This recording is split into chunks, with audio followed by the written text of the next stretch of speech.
What if someone told you that much of the suffering in your life was simply due to the way you think about things? I don't mean physical suffering, like pain or hunger, but all the other things that can negatively colour one's life.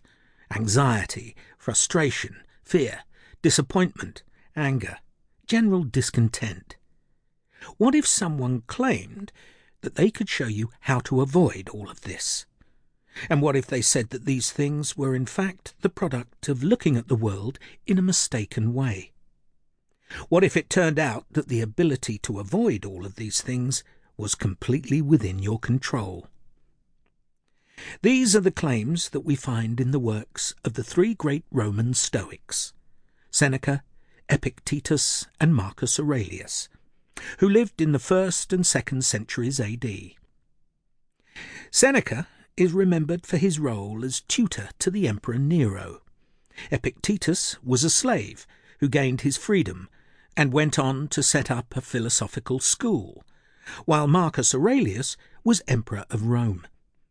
Their lives could not have been more different, and yet they all embraced Stoicism as a guide to how to live well. By the time our three Roman Stoics were writing, Stoicism was already hundreds of years old. It all began in Athens. The founder of the school was called Zeno, originally from Cyprus. He was the son of a merchant who, on one account, visited Athens shortly before 300 BC to conduct business for his father. While there, he came into contact with philosophers in the city, and soon began studying with masters from a number of competing schools. Rather than committing himself to any one of these philosophies, he decided to become a teacher in his own right, and started to lecture at the painted Stoa, a covered colonnade in the centre of Athens. He quickly gathered a number of followers who soon came to be known as Stoics, the people who gathered at the painted Stoa. The Stoa school developed under Zeno's successors, Cleanthes and Chrysippus, both of whom came to Athens from Asia Minor. Subsequent Stoics came from ever further east, such as Diogenes of Babylon. None of the works of these early Stoics survived past the end of antiquity, never making the transition from ancient papyrus scrolls to medieval parchment manuscripts, and what we know of their thought is based on quotations and summaries by later authors. For our three Roman Stoics, by contrast, we have substantial literary remains. In the case of Seneca, we have essays on a range of philosophical topics, a set of letters to his friend Lucilius, and a number of tragedies. For Epictetus, we have a series of discourses written by his pupil Arrian that purport to record lectures from his school, along with a short handbook that digests some key themes from those discourses. With Marcus Aurelius, we have something quite different.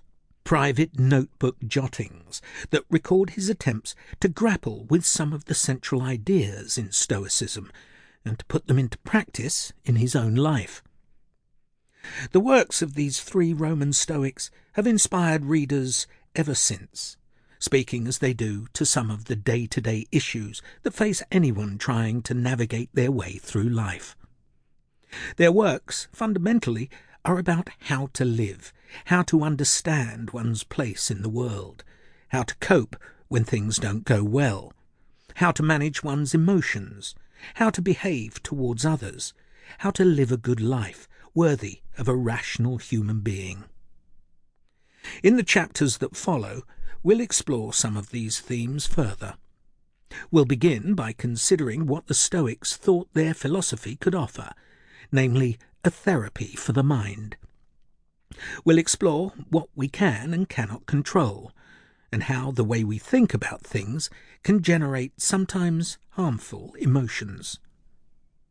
We'll then think about our relationship with the outside world and our place within it, and we'll conclude by focusing on our relationships with other people, which contribute so much to both the joys and the stresses of daily life.